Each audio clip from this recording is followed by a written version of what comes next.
yang diberkahi oleh Allah. Mubarak itu artinya apa? Ya banyak keberkahannya, Bapak Ibu. Jadi mubarak itulah yang banyak keberkahan. Jadi bulan Ramadan itulah bulan yang penuh dengan keberkahan. Apa saja keberkahan Ramadan itu? Yang pertama, tuftahu fihi abwabus sama. Kalau bulan Ramadan tiba, pintu-pintu langit, pintu-pintu surga dibuka lebar-lebar oleh Allah Subhanahu wa taala. Ya, siapa Bapak Ibu di sini yang ingin masuk surga, angkat tangannya. Ya, silakan Bu. Semuanya ingin masuk surga ya Pak Yudi. Ya, pintu surga ada berapa Bapak Ibu? 11 atau 12? Pintu surga ada 11 atau 12? Hah? 11. Ada berapa Pak Bimbu pintu surga? 11 atau 12? Ya. Ya, pintu surga ada 8. Ya. Nah ini apa? Ketika bulan Ramadan tiba, Bapak Ibu yang dimuliakan Allah Subhanahu wa taala, pintu-pintu surga dibuka oleh Allah Subhanahu wa taala. Ini kadang-kadang kan semuanya pengen masuk surga ini, Mbah Rahmat itu. Ketika kita tanya berapa pintu surga, nggak tahu gitu. Ya, nggak tahu ini, lupa Pak Ustadz pintu surga berapa kan. Ya, dari pintu surga ada 8 Bapak Ibu yang dimuliakan Allah Subhanahu wa taala. Wa tughlaqu fihi abwabul jahim. Kalau bulan Ramadan tiba, pintu-pintu neraka ditutup. Ada berapa jumlah pintu neraka, Pak? 7 kan ya. Kok malah hafal pintu neraka gitu kan gitu. Yang ditanya pintu surga nggak tahu gitu. Ditanya pintu neraka 7 Pak Ustadz kan gitu. Ya. Bapak Ibu yang dimuliakan Allah Subhanahu wa taala, kalau bulan Ramadan tiba, pintu-pintu neraka ditutup oleh Allah Subhanahu wa taala. Wa tughallu fihi maradatus syayatin, dan setan-setan dibelenggu. Ya. Tidak bebas. Ada yang mengatakan yang membelenggu setan itulah orang yang berpuasa itu sendiri. Ya, karena dia menahan dirinya dari berbagai macam hawa nafsu. Faradallahu alaikum siyamahu, kalau bulan Ramadan Allah Subhanahu wa taala mewajibkan kepada kalian untuk berpuasa Ramadan. Ya. Bapak Ibu yang dimuliakan Allah Subhanahu wa taala, dan baginda Nabi sallallahu alaihi wasallam mengatakan fihi lailatun khairum min alfi syahrin. Pada malam tersebut ada satu malam yang lebih utama daripada 1000 bulan. Faman hurima khairaha faqad hurim, barang siapa yang tertutup untuk mendapatkan kebaikan pada malam tersebut, sungguh dia terhalang oleh kebaikan yang sangat banyak. Hadis riwayat Nasa'i, dan ini merupakan hadis yang sahih. Inilah keistimewaan bulan Ramadan yang hari ini ya kita sedang berada di dalamnya. Dan alhamdulillah kita masuk di tanggal 2 Ramadan, Bapak Ibu yang dimuliakan Allah Subhanahu wa taala. Di bulan ini ya Allah Subhanahu wa taala mewajibkan kepada kaum muslimin untuk berpuasa Ramadan. Di bulan ini ya pintu-pintu surga yang 8 dibuka, pintu-pintu neraka ditutup, setan-setan dibelenggu, dan ada satu malam yang lebih baik daripada 1000 bulan, yaitu malam Lailatul Qadar. Bapak Ibu yang dimuliakan Allah Subhanahu wa taala, lalu amalan apa saja yang perlu kita maksimalkan di bulan Ramadan yang mulia ini? Setidaknya ada 7 Bapak Ibu yang dimuliakan Allah, amalan yang perlu kita maksimalkan di bulan Ramadan ini. Amalan yang pertama adalah memperbanyak tobat kepada Allah Subhanahu wa taala. Allah Subhanahu wa taala berfirman dalam Al-Qur'an surat At-Tahrim ayat yang ke-8, Bismillahirrahmanirrahim, ya ayyuhalladzina amanu tubu ilallahi taubatan nasuha. Wahai orang-orang yang beriman, kata Allah Subhanahu wa taala, bertobatlah engkau kepada Allah Subhanahu wa taala dengan sebenar-benarnya tobat. Ya. Manusia disebut dengan al-insan, Bapak Ibu. Makanul khata' wa nisyan, tempatnya salah, tempatnya lupa. Ya. Banyak sekali kita melakukan perbuatan-perbuatan dosa, baik yang kita sadari maupun yang tidak kita sadari. Menghibah saudara kita, menggunjing saudara kita, ya, mengata-ngatai saudara kita dalam obrolan kita dan lain sebagainya. Maka momentum Ramadan yang datang hari ini, Bapak Ibu yang dimuliakan Allah, mari kita gunakan bersungguh-sungguh untuk bertobat kepada Allah Subhanahu wa taala. Dan Allah Subhanahu wa taala berfirman dalam Al-Qur'an surat Al-Baqarah ayat 183, ya ayyuhalladzina amanu kutiba alaikumusiyam kama kutiba alal ladzina min qablikum la'allakum tattaqun. Wahai orang-orang yang beriman, telah diwajibkan kepada kalian berpuasa sebagaimana telah diwajibkan atas orang-orang sebelum kalian, la'allakum tattaqun, agar kalian bertakwa. Maka tujuan Allah mewajibkan puasa agar kita semakin bertakwa, Bapak Ibu yang dimuliakan Allah Subhanahu wa taala. Agar semakin kita bertobat dan semakin kita dekat dengan Allah Subhanahu wa taala. Dan puasa ini merupakan ibadah yang sangat istimewa, Bapak Ibu. Maka Allah Subhanahu wa taala mengatakan apa? Dalam hadis qudsi, "As-siyamul li wa ana ajzibihi." Puasa itu adalah milikku, kata Allah. Wa ana ajzibihi, dan aku akan apa? Ya, memberikan pahala bagi orang yang berpuasa itu. Ya, maka as-siyamul li, puasa adalah li, milikku itu. Lam di situ kalau kemudian kita kaji secara tasawuf gitu ya, itu memiliki makna yang berbeda dengan terjemahan biasa. Jadi lam ya kalau kita artikan lil mulki, itu artinya puasa adalah milikku. Namun kalau kita artikan lam ini ya dengan makna lil ghayah ya, asyamul li artinya adalah kalau engkau berpuasa, kata Allah, engkau akan sampai kepadaku. Itu artinya. Ya kalau engkau berpuasa sungguh-sungguh, maka engkau akan sampai kepadaku. Yaitu sampai kepada Allah, mendapatkan keridhaan Allah Subhanahu wa taala. Bapak Ibu yang dimuliakan Allah Subhanahu wa taala, keimanan seseorang itu bertingkat-tingkat, Pak. Kalau kita beramal cuman pingin mendapatkan pahala dari Allah, itu masih amal yang tingkat terendah itu. Ya, jadi apa? Kalau orang beramal, Pak Yudi ngapain puasa sih supaya masuk surga? Itu berarti imannya masih level rendah itu. Ya. Loh, beramal terus untuk apa? Untuk Allah. Ya, entah mau dapat pahala mau enggak, masuk surga atau enggak, yang penting Allah ridho. Suatu contoh, ya, ada Pak Ririn punya 2 anak misalnya. Pak Ririn bilang sama anak-anaknya, "Lindo, nanti jam 7 pagi ya kamu nyuci piring, jam 8 kamu ya nyapu gitu ya. Nanti jam sekian kamu kerjakan nih pekerjaan-pekerjaan ini gitu ya. Nanti kalau kamu sudah selesai mengerjakan apa yang Bapak perintahkan, nanti insya Allah kita kasih uang saku gitu ya. Mau sekolah dikasih sangu gitu. Atau besok kalau lebaran dibelikan baju baru sama disangoni 1.000 gitu." 2 orang itu, Bapak Ibu yang dimuliakan Allah Subhanahu wa taala, bersungguh-sungguh nyuci piring, nyapu dan lain sebagainya. Anak yang pertama ditanya sama Pak Ririn, "Kamu kok regep banget sih nyapu, nyuci piring dan lain sebagainya?" "Oh iya dong, supaya ya besok kalau lebaran dibelikan baju baru dan dapat uang saku 100.000 gitu. Orang yang kedua ditanya, "Duk, kamu kenapa kok rajin banget? Apakah biar dapat uang saku?" "Enggak. Bapak mau ngasih duit saku, alhamdulillah, enggak juga terserah. Mau dibelikan baju juga enggak apa-apa, kalau enggak juga enggak apa-apa. Yang penting Bapak ridho sama saya." Mana level yang paling tinggi, Pak, antara anak yang pertama dan anak yang kedua? Anak yang kedua, Pak. Begitu juga ketika kita beribadah kepada Allah Subhanahu wa taala. Kalau kita sholat raweh men pahalanya oke, kalau kita poso men mlebu surga, itu tingkat level keimanan yang rendah, Pak. Ya. Kenapa kok berpuasa? Asyamuli. Kalau kamu berpuasa engkau akan sampai kepadaku, kata Allah. Kita berpuasa ini supaya mendapatkan ridhonya Allah Subhanahu wa taala. Ada sebuah kisah, Bapak Ibu yang dimuliakan Allah Subhanahu wa taala, ini kisah anekdot saja. Ya, suatu hari di negeri antah berantah. Negeri antah berantah itu mana, Mbah Rahmat? Konoha, ya. Tapi bukan Konoha sini ya, Pak ya. Ya, bukan Konoha sini kan ya. Ya, negeri antah berantah lah, entah di mana itu. Ya, yang penting di situ nggak ada BBM yang dioplos di negeri itu. Ya, di suatu negeri antah berantah, Bapak Ibu yang dimuliakan Allah Subhanahu wa taala, hiduplah seorang raja. Raja ini raja yang adil dan menepati janji-janjinya.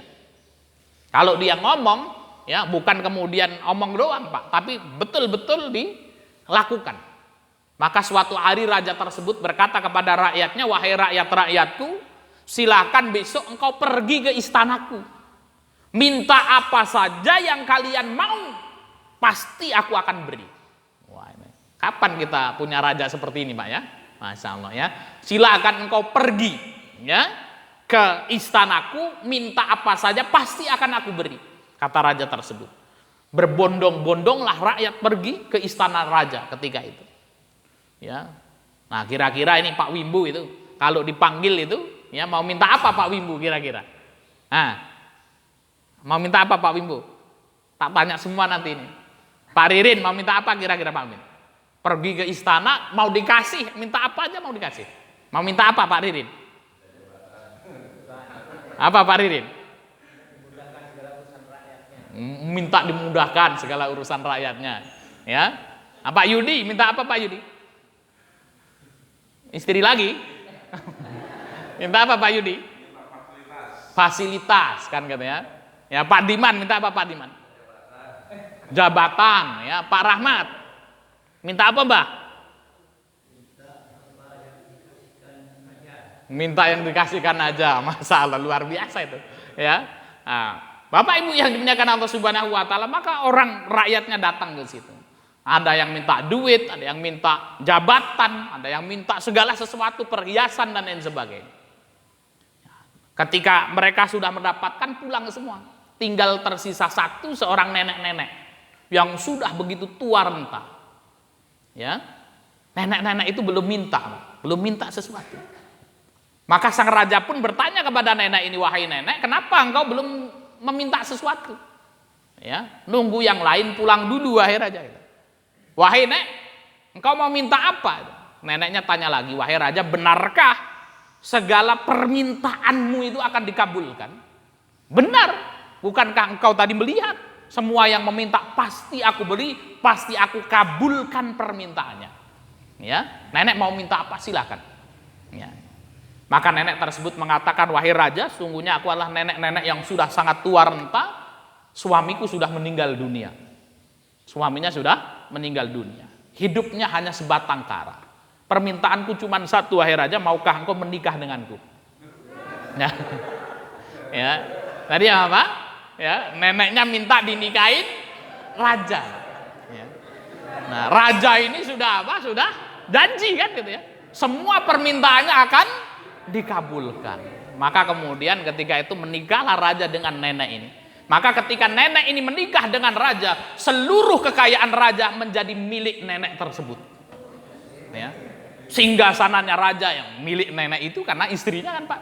Ya, semua kekayaannya menjadi ya milik nenek tersebut. Bapak Ibu yang dimuliakan Allah Subhanahu wa taala, ini adalah sebuah cerita yang amsal memisalkan kepada kita. Banyak sekali hari ini manusia yang beribadah kepada Allah Subhanahu wa taala, minta surga, minta rizki banyak ya, minta istri, minta dan lain sebagainya, namun dia lupa untuk meminta keridhaan Allah Subhanahu wa taala. Maka Pak, kalau kita beribadah, kita puasa, apa yang kita minta? Wes enggak usah minta apa-apa. Ya Allah, jadikanlah puasa yang aku lakukan hari ini untuk mendapatkan keridhaan. Kalau Allah sudah ridho, Bapak Ibu yang dimuliakan Allah, semua yang Allah miliki Allah kasih ke kita. Ini berarti nenek yang cerdas, Bapak Ibu. Ya. Hari ini banyak orang beribadah kepada Allah Subhanahu wa taala, sholat duha, kenapa? Supaya rezekinya lancar, Pak Ustaz. Dagang men laris kan katanya. Sholat apa? Sholat tahajud supaya wibawanya bertambah, Pak Ustaz.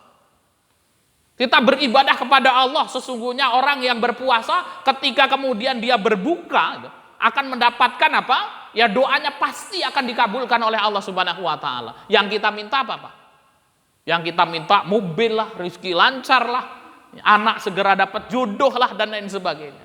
Namun kita lupa minta ridhonya Allah Subhanahu wa taala. Ya. Bapak Ibu yang dimuliakan Allah Subhanahu wa taala, kutiba alaikumusiyam kama kutiba alal ladina min qablikum la'allakum tattaqun. Telah diwajibkan kepada kalian berpuasa sebagaimana diwajibkan atas orang-orang sebelum kalian agar kalian bertakwa. Takwa itu semakin dekat kita dengan Allah Subhanahu wa taala. Maka mari Bapak Ibu yang dimuliakan Allah Subhanahu wa taala, ya jadikan momentum ya Ramadan kali ini agar kita semakin dekat dengan Allah Subhanahu wa taala. Jangan pahala terus Pak yang kemudian kita kejar. Ya, baca Quran sebanyak-banyaknya. Ya, khatam 3 juz, 5 juz supaya pahalanya banyak. Ya, kalau pahalanya banyak, kalau nggak dikasih pahala, ya, kita baca Quran untuk mencari ridho Allah. Yang kedua baru pahala, tidak mengapa. Namun semua yang kita lakukan untuk mencari ridhonya Allah. Ya, minta sama Allah Subhanahu wa taala akan diberikan keridhaan oleh Allah. Ya, sehingga Allah mampukan kita, yang Allah kuatkan keimanan kita, ya, dan Allah bahagiakan hidup kita. Ya. Kemudian yang kedua, Bapak Ibu yang dimuliakan Allah Subhanahu wa taala, amalan yang perlu kita maksimalkan di bulan Ramadan yang mulia ini adalah melaksanakan sholat wajib, sholat sunnah, dan sholat taraweh. Baginda Nabi SAW bersabda, inna awwala ma yuhasabu bihil abdu yaumal qiyamah min amalihi sholatuhu. Sesungguhnya amalan yang pertama kali dihisab kelak pada hari kiamat adalah sholatnya. Jadi ketika kita nanti dipanggil sama Allah pada hari kiamat, Bapak Ibu, Allah tidak akan menanyakan haji kita, tidak akan menanyakan umroh kita.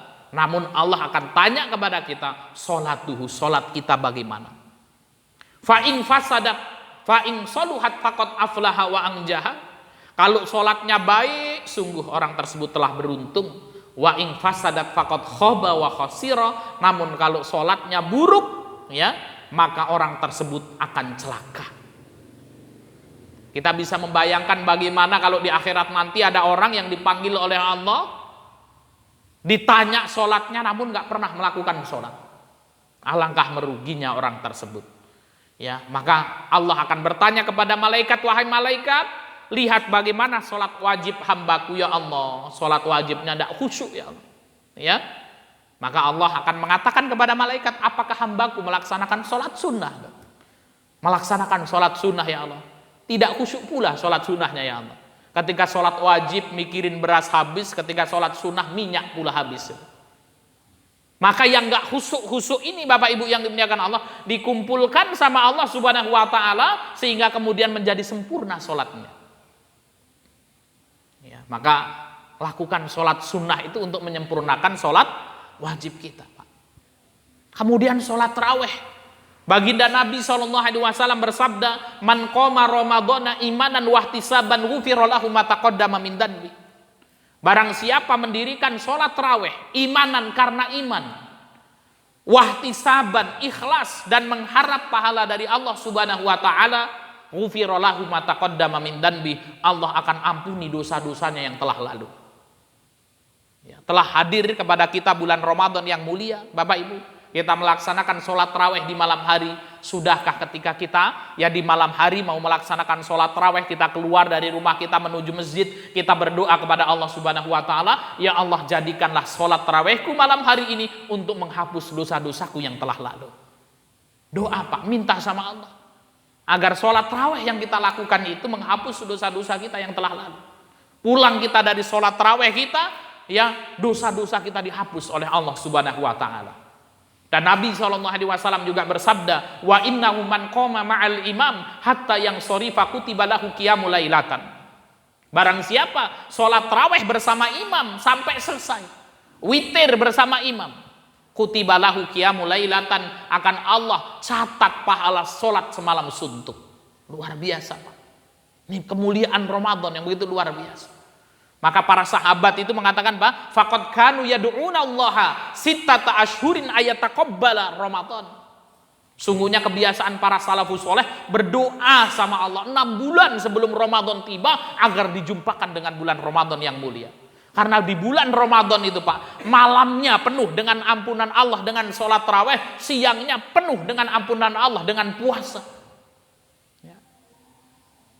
Maka barang siapa yang sholat bersama imam hatta yang shorifa, sampai selesai sholat witir bersama imam, kutiba lahu qiyamul lailatan, dihitung pahala sholat semalam suntuk. Ada Pak di sini yang pernah sholat semalam suntuk dari ba'da maghrib sampai datangnya waktu subuh? Belum ada. Pak Ustadz pernah? Belum pernah pula. Capek Mbah Rahmat semalam suntuk, ya. Tarawih 1 malam 1 juz aja sudah rematik semua gitu. Ya, namun apa? Pahala sholat semalam suntuk itu bisa kita dapatkan setiap malam di malam-malam Ramadan. Bagaimana caranya Bapak Ibu? Sholat tarawih bersama imam sampai selesai, sampai witir kita ikut bersama imam. Maka jangan kemudian nanti witirnya nanti malam aja Pak Ustaz. Nggak dapat keutamaan ini. Hatta yang shorifa itu sampai selesai. Hatta itu kalau kita kaji dalam ilmu nahwu, harful ghoyah. Ada tujuannya, sholatnya sampai selesai bersama imam. Witir ikut bersama imam. Pak Ustadz nanti malam mau bangun lagi, Pak Ustadz bagaimana mau sholat malam lagi? Silahkan sholat malam lagi boleh. Sholatul lail masna masna, sholat malam dua-dua. Ibu-ibu sebelum menyiapkan sahur sholat dulu 2 rakaat boleh. Sholat dulu 10 rakaat boleh. Sholat dulu 20 rakaat boleh, silahkan. Namun tidak perlu witir lagi Bapak Ibu. Karena sudah witir bersama imam. La witroni filailatin, tidak ada witir dalam satu malam Pak. Ya, tidak ada 2 witir dalam satu malam. La witroni filailatin itu tidak ada 2 witir dalam satu malam. Pak Ustadz katanya kalau witir itu kan penutup ini. Orang banyak bertanya seperti ini. Karena kalau witir itu kan penutup Pak Ustadz. Kalau habis witir nggak boleh sholat lagi. Boleh habis witir. Sholat malam lagi boleh. Sholat tahajud lagi boleh. Yang nggak boleh witir lagi. Karena tidak ada 2 witir dalam satu malam. Ya. Amalan yang ketiga Bapak Ibu yang dimuliakan Allah yang perlu kita maksimalkan. Sebagai nasihat untuk diri saya pribadi ya, dan para Bapak Ibu sekalian, yaitu memaksimalkan puasa Ramadan kita. Baginda Nabi SAW bersabda, "Man shoma Ramadhana imanan wahtisaban, ghufira lahu ma taqaddama min dhanbi." Barang siapa berpuasa Ramadan imanan karena iman, wahtisaban dan mengharap pahala dari Allah, ghufira lahu ma taqaddama min dhanbi, Allah akan ampuni seluruh dosa-dosanya yang telah lalu. Ya, maka Bapak Ibu yang dimuliakan Allah, ketika kita sahur, ketika kita berbuka, doa sama Allah, ya Allah, jadikanlah puasaku hari ini untuk menghapus dosa-dosaku yang telah lalu. Ya.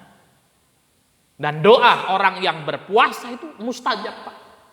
Ya, innalisoim, ya, inda fitrihi da'watun la turaddu.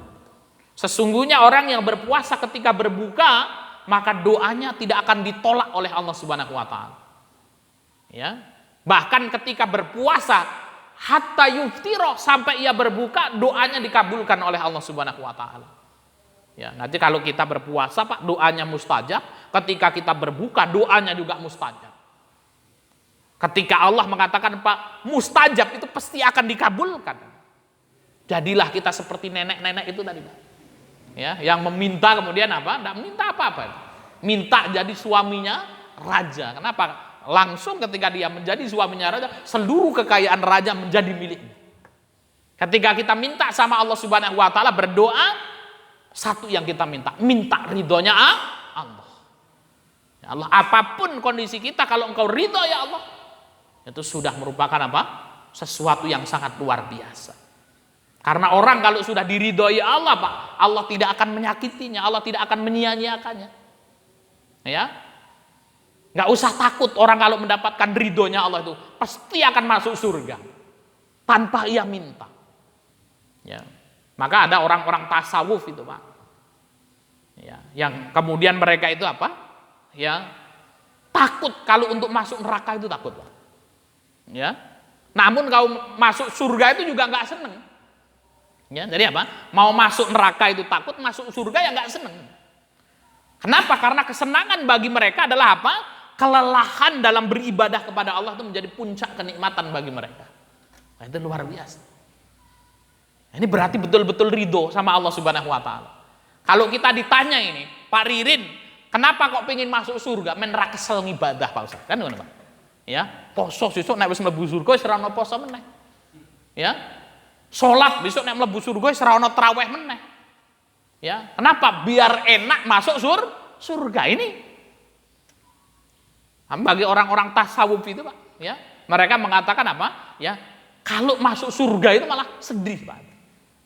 Kenapa? Karena kalau sudah masuk surga, dia nggak merasakan lelah lagi beribadah. Karena capeknya, lelahnya ibadah kepada Allah itu menjadi puncak kenikmatan tertinggi bagi mereka. Begitu. Maka iman kita ini kan masih ya tingkat TK ini Pak, kan gitu ya. Yang ibadah ya men oleh swarga, mlebu surga men ra ibadah ra kesel kan gitu Pak. Ya. Jadi Bapak Ibu yang dimuliakan Allah Subhanahu wa taala, ya, maka ketika kita berbuka, maka ketika itu Allah akan mengabulkan doa-doa kita. Minta sama Allah Subhanahu wa taala. Bukan minta yang lain kemudian nggak boleh Pak. Boleh gitu ya. Tapi yang pertama yang kita minta ridhonya Allah gitu. Utangnya dulu meneh wis ditagih gitu ya dongo gitu loh. Ya. Yang pertama, ya Allah, sesungguhnya aku meminta keridhaan dan segerakan rizkiku untuk supaya bisa melunasi hutang-hutangku, itu boleh itu. Ya.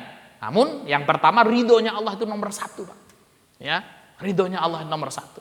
Apapun kondisi kita, kalau Allah ridho itu baik. Ya. Kemudian amalan yang keberapa ini Pak Ririn? Keempat. Ya, amalan yang keempat, memaksimalkan malam Lailatul Qadar. Baginda Nabi SAW bersabda, man qoma Lailatul Qadri imanan wahtisaban ghufira lahu ma taqaddama min danbi. Barang siapa yang menghidupkan malam Lailatul Qadar imanan karena iman, wahtisaban dan mengharap pahala dari Allah Subhanahu wa taala, ghufira lahu ma taqaddama min danbi, Allah akan ampuni dosa-dosanya yang telah lalu. Luar biasa, Bapak Ibu yang dimuliakan Allah Subhanahu wa taala. Ya, dan malam Lailatul Qadar terjadi di 10 malam yang akhir di malam Ramadan. Ya. Ulama mengatakan di malam-malam yang ganjil. Ya. Ada yang mengatakan di malam-malam Ramadan, berpindah-pindah dari satu malam ke malam yang lain. Maka ada surat Al-Qadar, inna anzalnahu fi lailatil qadar. Sesungguhnya aku turunkan apa Pak? Al-Quran fi lailatul qadar, pada malam Lailatul Qadar. Lailatul Qadri khairum min alfi syahrin, malam Lailatul Qadar lebih utama daripada 1000 bulan. Jadi Quran diturunkan pada malam Lailatul Qadar. Kita di Indonesia Pak, memperingati nuzulul Quran itu malam keberapa?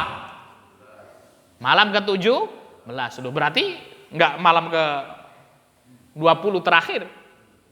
Yang benar malam 17 Lailatul Qadar turun atau di 10 akhir bulan Ramadan, Pak? Hah? Berarti dulu itu pengecualian gitu ya.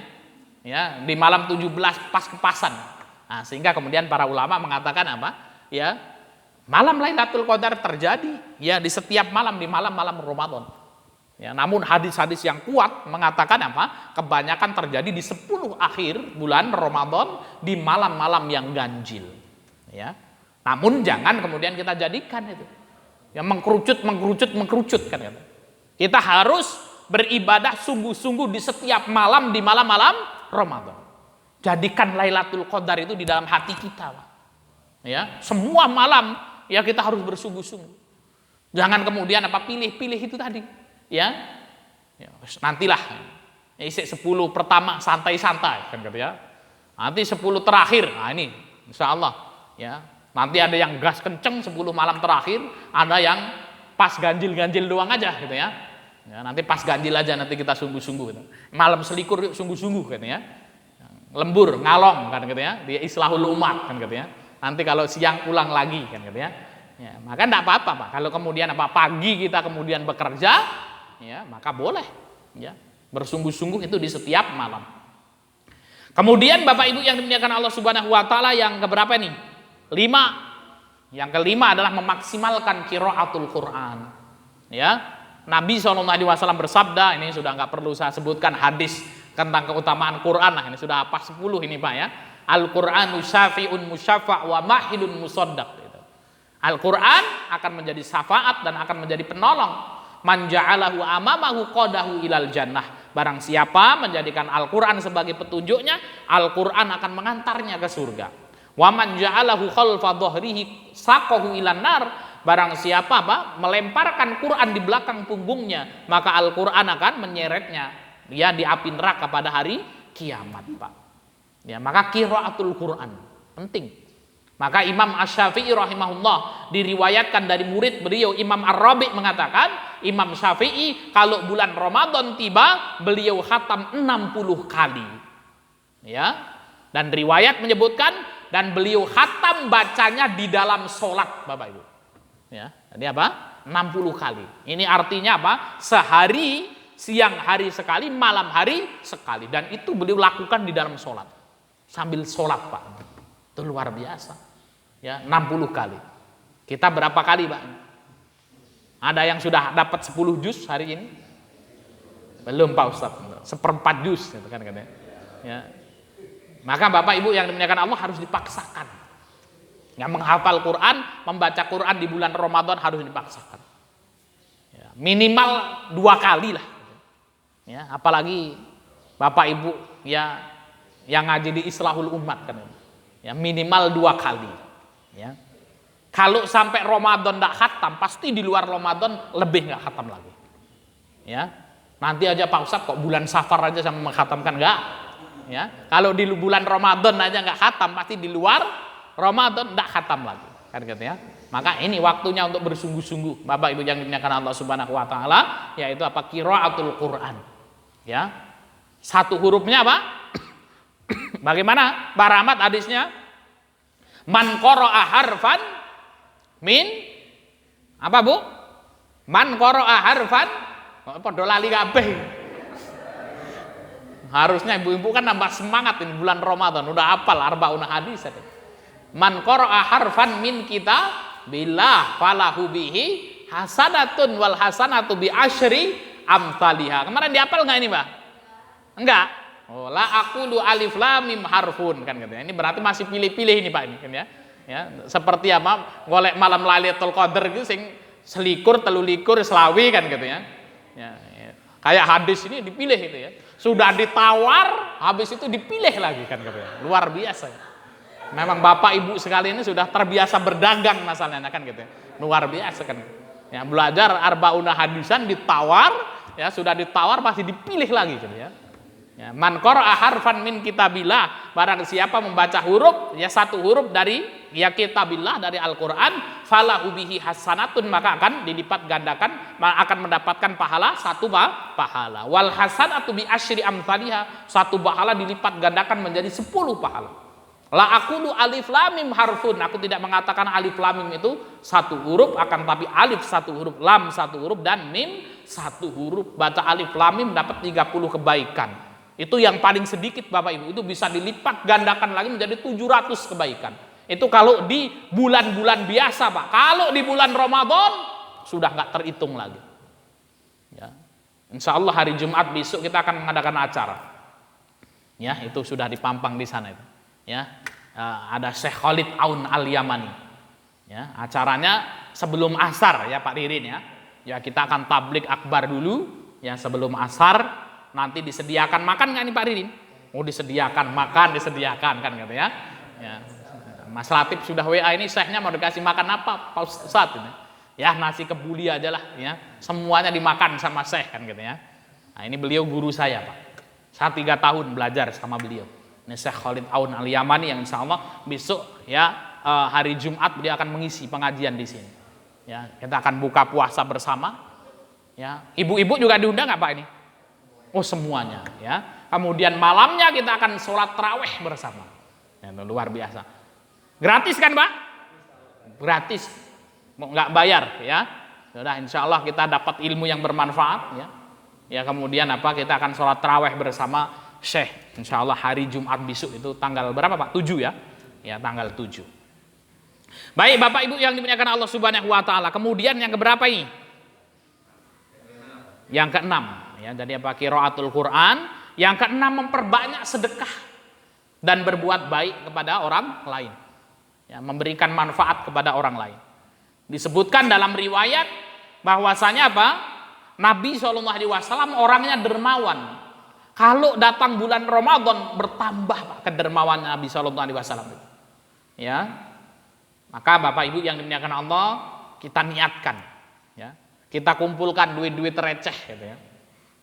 Kalau mungkin jarang berinfak gitu ya. Ramadan ini kita paksakan Pak. Kumpulkan duit 1.000, 2.000, 5.000 tata itu. Hitung 30 ya, setiap subuh kita bawa duit itu kita masukkan ke kenceleng. Ya. Ada kotak infak kita masukkan. Bismillah. Ya, itu sedekah yang paling terbaik itu di bulan Ramadan, Bapak Ibu yang dimuliakan Allah. Ya, maka kemudian apa? Ya kita berinfak di bulan Ramadan. Memberikan makan kepada orang yang berpuasa, itu luar biasa. Man aftara shaiman, kata Nabi, barang siapa memberikan makan kepada orang yang berpuasa, maka orang tersebut akan mendapatkan pahala dari orang yang ia beri makan itu. Ya. Pak Ririn ngasih Pak Wimbo ya takjil untuk berbuka. Pak Wimbo ini silahkan lemper satu ya dimakan ya. Sama Pak Wimbo dimakan bismillahirrahmanirrahim. Pak Wimbo puasa, maka apa? Pahala puasanya Pak Wimbo ditransfer kepada Pak Ririn. Nah aja Pak Ririn gantian itu. Ya saya juga nggak mau kalah nih permen, katanya. Makan Pak Ririn kan. Makan permen itu sama Pak Ririn itu, maka kemudian pahala puasanya Pak Ririn ya kepada Pak Wimbu itu tadi. Ya, Pak Endang datang ini supaya dapat banyak, tak bagi kuaci satu-satu kan katanya. Makan semua kuacinya, itu ngakalin Pak, ya nggak usah seperti itu kan. Kebangetan itu kan katanya. Ya, jadi apa supaya dapat pahala banyak ya, akhirnya kemudian apa? Beli kacang garing gitu ya. Dibagikan satu-satu supaya apa? Pahalanya mereka sampai kepada kita kan gitu ya.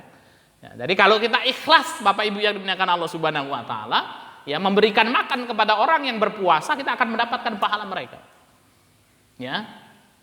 Apa bedanya orang cerdas dan tidak cerdas, Pak? Kalau orang cerdas ngamal sendirian itu. Ya. Kalau orang yang cerdas itu, setiap hari kita bisa mendapatkan pahala puasa yang banyak. Kita beli aqua gelas itu, Pak. Ya, aqua dus itu kita kasih ke orang tuh, jebret gitu ya. Nanti kemudian apa dibagikan itu aqua gelas itu, diminum sama orang-orang yang berpuasa itu, pahalanya ngalir kepada kita semua. Ya, pahalanya mengalir kepada kita semua. Itu luar biasa. Ya, kalau kita belum bisa memberikan dengan nilai yang besar, nilai yang kecil. Aqua satu dus, aqua gelas itu berapa Pak Endang harganya? 20.000, isinya berapa Pak Yudi? 40. Ya, 48 gitu ya. Nah, itu isinya 48, harganya 20.000 itu. Dengan 20.000 rupiah gitu. Ya, kita kasih itu kemudian setiap hari satu dus itu. Ya, cari orang-orang yang ngumpul-ngumpul kan gitu ya. Mana ini orang buka puasa? Kita taruh satu itu. Diminum itu 48 habis pahala orang 48 mengalir kepada kita. Ya. Itu luar biasa. Ya. Kalau belum bisa seperti itu minimal dari keluarga kita dulu, Pak. Ya, Pak Ririn dapat duit kasih kepada istrinya. Istrinya berapa Pak Ririn? Satu, baru satu ya. Ya dikasih kepada istrinya ini. Bu, gitu ya, ini silakan ini duit ini ya. Saya niatkan untuk memberikan makan orang yang berpuasa. Istrinya bilang, "Siapa Pak yang berpuasa?" "Ya kamu ini berpuasa sama anak-anak." "Anak-anak berapa Pak Ririn?" 3. Ini istri sama anak-anak diniatkan untuk memberikan makan kepada orang yang berpuasa. Sudah puasa semua Pak anaknya ini 3. Alhamdulillah sudah.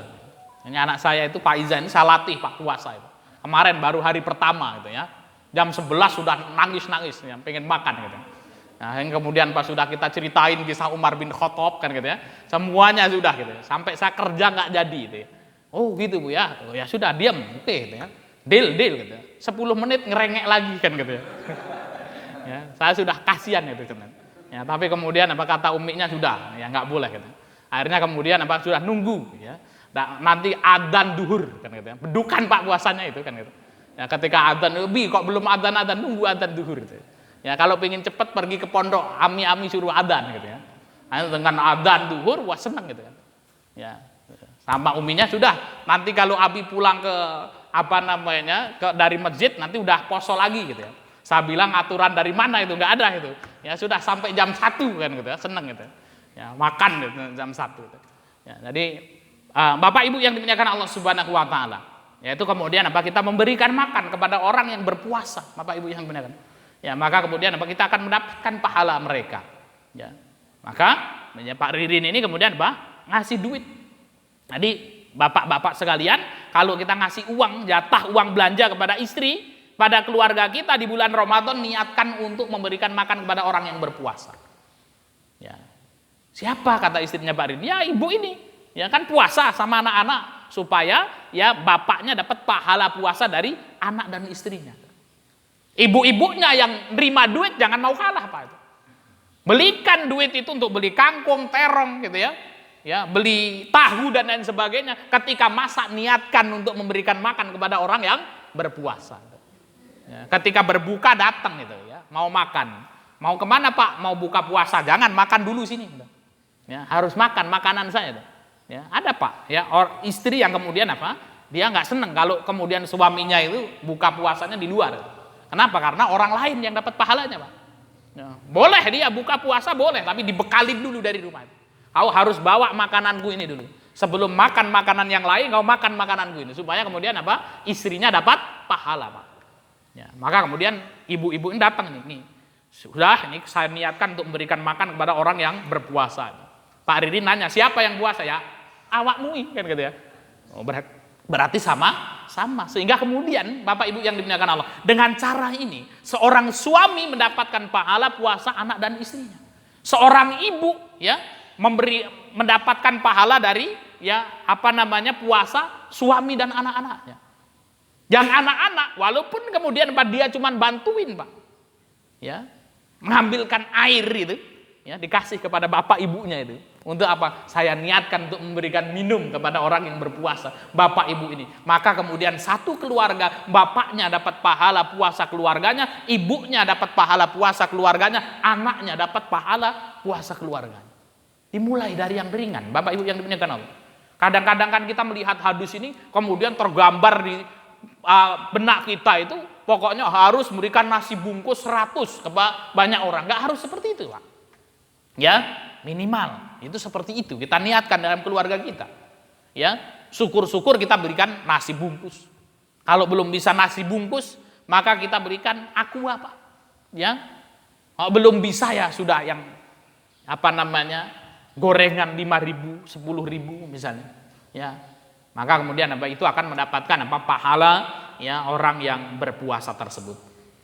Kemudian Bapak Ibu yang dimuliakan Allah Subhanahu wa taala, yang ketujuh yaitu memaafkan segala kesalahan saudara-saudara kita. Kita bersihkan betul Pak hati kita Pak dari iri, dengki, dendam dan lain sebagainya. Maka kemudian kita bersihkan hati kita supaya maghfirah Allah Subhanahu wa taala hadir di hati kita. Ya, maghfirah, ya ampunan Allah hadir di hati kita. Demikian Bapak Ibu yang dimuliakan Allah Subhanahu wa taala, tambahan dari saya pada kesempatan pagi hari ini ya untuk mengingatkan diri saya pribadi dan Bapak Ibu sekalian, ya kita memasuki tanggal 2 Ramadan, kita manfaatkan sungguh-sungguh setiap detik ya Ramadan yang kita lalui ini dan maksimalkan 7 amalan ini. Ya, yang pertama apa Pak? Ya memaksimalkan tobat kepada Allah. Yang kedua memaksimalkan sholat wajib, sholat sunnah dan sholat tarawih. Yang ketiga memaksimalkan puasa Ramadan. Yang keempat memaksimalkan malam Lailatul Qadar. Yang kelima ya memaksimalkan membaca Quran atau qiraatul Quran. Yang keenam memaksimalkan sedekah dan memberikan manfaat kepada orang lain, ya terutama memberikan makan kepada orang yang berbuka. Dan yang ketujuh ya memaafkan orang lain, kalau kita punya salah maka kita minta maaf. Demikian Bapak Ibu yang dimuliakan Allah Subhanahu wa taala, 7 amalan yang perlu kita perhatikan di bulan Ramadan yang mulia ini. Mudah-mudahan Allah mudahkan segala urusan kita dan Allah terima ibadah-ibadah kita. Ya ya silakan, mau yang bertanya silakan.